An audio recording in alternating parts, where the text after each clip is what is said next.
Donc comment te sens-tu cette semaine? Je suis en pleine forme, hein. J'ai fait une bonne semaine la semaine dernière avec un bon dernier tour, donc plein de bonnes choses. Ok, si tu devais choisir entre les trois golfs que tu vas jouer cette semaine, Kingsbarn, Log Course et Carnoustie, lequel est ton préféré? J'ai gagné le Witch Amateur à Carnoustie, du coup c'est vrai que j'ai ce petit truc de plus là-bas. Après, c'est trois parcours complètement différents qui vont jouer de façon différente.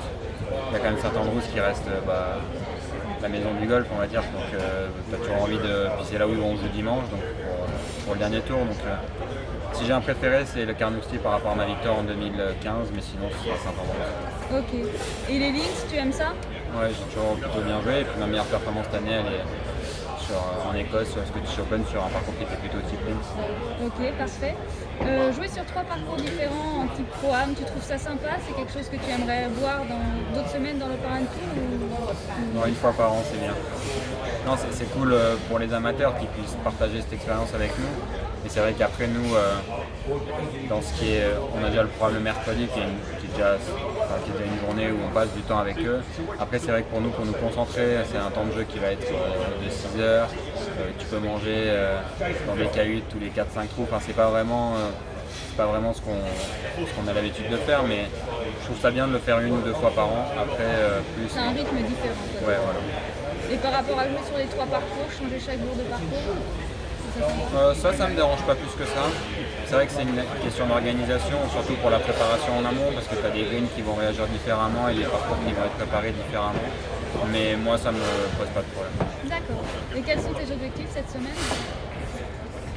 Sur les objectifs de travail et de routine plus que des objectifs de résultats. Après, évidemment que je sais que je suis en forme et que j'ai des belles choses qui peuvent se déclencher, mais je vais être vraiment focalisé sur mes routines, sur faire tout ce que je peux gérer en amont et après on verra. Ok, parfait. Si tu devais faire un bilan de ta saison jusqu'à maintenant, le positif et le négatif? C'est une super saison, surtout du compte fait que j'avais une catégorie venant des cartes européennes, donc j'avais un droit de jeu qui n'était pas forcément idéal pour cette saison. J'ai fait un très bon début de saison, il y a eu des très bonnes performances, je suis déjà qualifié pour tous les Final Series. Sincèrement, comme j'ai dit tout à l'heure, j'ai pas eu d'objectif de résultat de l'année, j'en ai toujours pas, donc je suis focalisé sur les choses à mettre en place pour avoir des bons résultats.